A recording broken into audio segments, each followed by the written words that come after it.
అందరికీ నమస్కారం.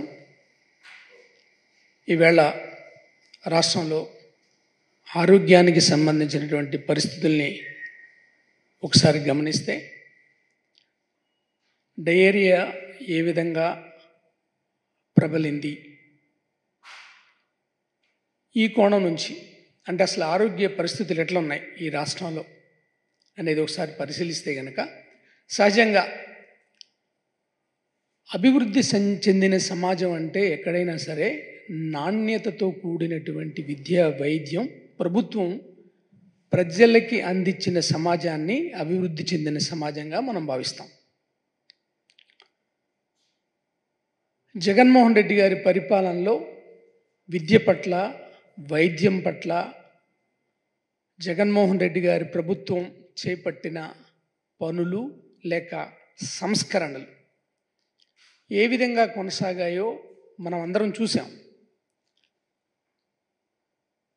ఎక్కడి నుంచి పునాది నుంచి పై వరకు అప్డేట్ చేశారు అన్నిటినీ కూడా, విద్య కావచ్చు, వైద్యం కావచ్చు. ఆ మాటకు వస్తే వ్యవసాయానికి సంబంధించి కావచ్చు, సాధారణ పరిపాలనకి సంబంధించి కావచ్చు, విప్లవాత్మకమైనటువంటి మార్పులు తీసుకొచ్చిన సంగతి మీ అందరికీ తెలుసు. సెక్రటరియట్స్ ఇవన్నీ కూడా వ్యవస్థల్ని ఇట్లా ప్రజలకి అనుగుణంగా విద్య కానీ, వైద్యం కానీ, సాధారణ పరిపాలన కానీ ఏదైనా సరే ఒక ఉన్నత స్థాయికి తీసుకొచ్చారు. పర్టికులర్గా విద్యని, వైద్యాన్ని మీరు చూస్తే కనుక స్కూల్స్ని ఎలా మార్చారు, అలాగే హాస్పిటల్స్ సంబంధించి ఏ విధమైనటువంటి సంస్కరణలు తీసుకొచ్చారు మనం చూసాం. ప్రతి 2500 మందికి ఒక విలేజ్ హెల్త్ క్లినిక్ పెట్టి అక్కడ స్టాఫ్ని, మిడ్ లెవెల్ హెల్త్ ప్రొవైడర్ని రిక్రూట్ చేసుకొని ఆ 2500 మందికి సంబంధించినటువంటి ఆరోగ్యానికి సంబంధించి కేర్ టేకర్స్గా ఉంచిన సంగతి కూడా మనకు తెలుసు. ఇది గ్రామాల్లో 10,000 మంది అయితే దాదాపుగా అర్బన్ ఏరియాలో 500 అర్బన్ క్లినిక్లను కూడా స్టార్ట్ చేశారు.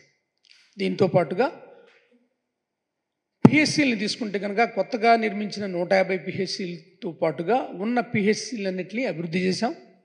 అలాగే ఏరియా హాస్పిటల్స్ కావచ్చు, మెడికల్ కాలేజెస్ కావచ్చు, నాడు నేడులు భాగంగా ఏ విధంగా అభివృద్ధి చెందినాయో ప్రజలందరికీ కళ్ళకు కట్టినట్టుగా ఇవాళకి కూడా కనబడతాయి. అలాగే మెడికల్ కాలేజెస్ని ఎలా స్టార్ట్ చేశారు, 5 మెడికల్ కాలేజీలు ఎలా స్టార్ట్ అయినాయి, స్టార్ట్ కావాల్సిన 5 మెడికల్ కాలేజీలు ఇప్పుడు అనుమతులు లేక ఎలా ఆగిపోయినాయి కూడా మనం చూస్తున్నాం. వైద్యం ప్రతి ఇంటి గడప దగ్గరికి రావాలి, ప్రజలకు అందుబాటులో ఉండాలి అనే ఉద్దేశంతో వైద్యంతో పాటుగా వైద్య వృత్తిని కూడా అందుబాటులో ఉంచాలి. ఈ రాష్ట్రం నుంచి ఎవరు కూడా బయట రాష్ట్రాలకు కానీ, విదేశాలకు కానీ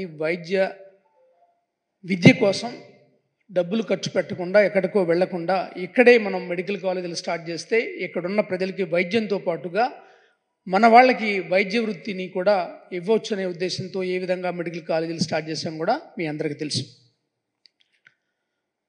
కొత్తగా ఏర్పడిన ప్రభుత్వం ఏర్పాటుకు ముందు కూటమిగా ఏర్పడి ఏ విధంగా ఈ ప్రభుత్వాన్ని ఓడించాలి అనే ధ్యాసతో పనిచేసినటువంటి కూటమి గెలిచిన తర్వాత కూడా వాటి మీదే దృష్టి పెట్టింది తప్ప, మనం ఇప్పుడు అధికారంలోకి వచ్చాం, ప్రజల ఆరోగ్యం మన బాధ్యత అనే విషయాన్ని విస్మరించినట్టుగా క్రిస్టల్ క్లియర్గా కనపడుతుంది. దానికి ఉదాహరణే ఈవేళ రాష్ట్రంలో డయేరియా విజృంభణ.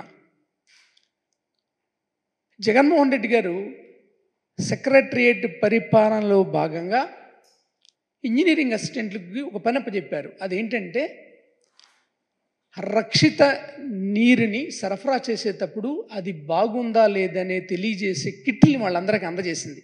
ఎన్ని విలేజ్ సెక్రటరియట్స్ ఉన్నాయో అన్ని చోట్ల కూడా ఈ కిట్ ఇవ్వడం జరిగింది.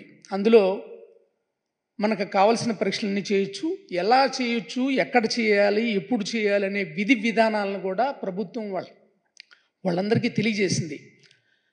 ఒకసారి ట్యాప్ దగ్గర, ఒకసారి ట్యాంక్ దగ్గర, అట్లా వాటర్ ఎక్కడెక్కడి నుంచి అయితే వస్తుందో ర్యాండమ్గా చెక్ చేయండి అని కూడా చెప్పింది. ఇలాంటి ఇన్ఫ్రాస్ట్రక్చర్ ఉన్న చోట ఈ రాష్ట్రంలో ఈవేళ డయేరియా ప్రబలింది కేవలం కలుషిత నీరు వల్లే అంటే చాలా దిగ్భ్రాంతికి గురి చేసే అంశం. ఇంత ఇన్ఫ్రాస్ట్రక్చర్ పెట్టుకొని మరి ప్రభుత్వం ఏం చేస్తుంది? అసలు గడిచిన ప్రభుత్వం ఏ విధమైనటువంటి సదుపాయాలను ఇచ్చింది, ఏ విధంగా పరిపాలన చేసిందనే దాని మీద దృష్టి పెట్టకుండా, ఈ ఆరోగ్యం పట్ల గడిచిన ప్రభుత్వం ఏం చేసిందనే దాన్ని చూడకుండా, కనీసం మనకు అందుబాటులో ఉన్నటువంటి వ్యవస్థని వినియోగించుకోకుండా, చక్కగా నీటిని టెస్ట్ చేసే అన్ని రకాలైనటువంటి సదుపాయాలు ఉన్నప్పటికీ సదుపాయాలను వినియోగించుకోకుండా, ఎలక్షన్ తర్వాత రాజకీయ కక్ష సాధింపు చర్యగా రాజకీయ పార్టీలనే కాకుండా ప్రభుత్వ ఉద్యోగుల మీద కూడా, ప్రభుత్వ యంత్రాంగం మీద కూడా ఏ విధంగా కక్షపూరితమైనటువంటి వాతావరణాన్ని నెలకొల్పారు, అసలు ప్రభుత్వం పనిచేసే విధమైనటువంటి వాతావరణాన్ని కల్పించారా లేదనేది కూడా రాష్ట్ర ప్రజలందరినీ గమనించాల్సిందిగా మనస్ఫూర్తిగా కోరుకుంటున్నా. ఎందుకంటే 2500 మందికి ఒక విలేజ్ క్లినిక్ ఉండి, ఆ సెక్రటరియేట్లో మంచినీటిని పరీక్షించే పూర్తి మౌలిక సదుపాయాలు ఉన్నప్పటికీ వినియోగించుకోకుండా, ఈ రోజున అతిసార వ్యాధి అనేది అందరికీ తెలిసిందే. దాని పట్ల తీసుకోవాల్సిన జాగ్రత్తలు కూడా తెలుసుకోవాలి, ఆరోగ్యాన్ని కాపాడుకోవాలి. అలాంటి పరిస్థితుల్లో రక్షిత మంచినీటి ద్వారా డయేరియా ప్రబలిపోవడం చాలా ఆశ్చర్యాన్ని కలగజేస్తుంది. దృష్టి అంతా రాజకీయ కక్ష సాధింపు చర్యలే తప్ప ప్రజారోగ్యం పట్ల ఏ విధమైనటువంటి బాధ్యత లేదని సుస్పష్టంగా తెలుస్తోంది. దానికి గల కారణం లాస్ట్ మంత్ మొదలైనటువంటి డయేరియా ఇప్పటికీ కూడా రాష్ట్రంలో కొనసాగుతుంది. చాలా ఊళ్ళల్లో, కాకినాడ కావచ్చు, ఎన్టీఆర్ జిల్లా జగ్గైపేట కావచ్చు, విజయవాడ మొగరాజపురం కావచ్చు, గుంటూరులో మొదలైంది ఇది. గుంటూరు నుంచి తిరుపతి కావచ్చు, కర్నూలు కావచ్చు, ఇలా అన్ని చోట్ల, కడప కావచ్చు, తూర్పుగోదావరి కావచ్చు, నెల్లూరు కావచ్చు, ఈ అన్ని జిల్లాల్లో కూడా ఇప్పుడు డయేరియా కనపడతాం.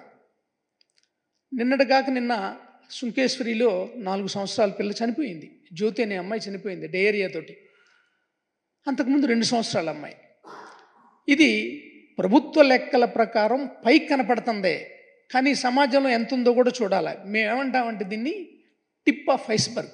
ఒక గ్లాసు నీళ్ళలో ఒక మంచుగడ్డని వేస్తే దాని పైనే కనపడుతుంది, కిందంతా కనపడదు. అట్లనే ఇప్పుడు మనకు కనపడే కేసులు టిప్ ఆఫ్ ఐస్బర్గ్ మాత్రమే. ఇంకా సమాజంలో ఎంత మేరకు డయేరియా ప్రబలి ఉందనేది మీ విజ్ఞతకే వదిలేస్తున్నా.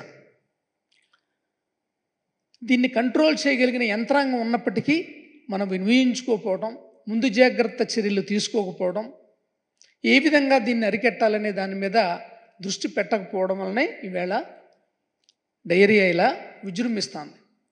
నిన్ననే చూశాను, ఒక గురుకుల పాఠశాలలో ఎవరో డెంగ్యూతో చనిపోయారు, వీళ్ళు ఎగ్మూర్లో అడ్మిట్ అయ్యి కూడా చనిపోయారనే న్యూస్ కూడా వచ్చింది. గురుకుల పాఠశాలలో ఎక్కడ పెడితే అక్కడ ఈ డయేరియా విజృంభిస్తుంది.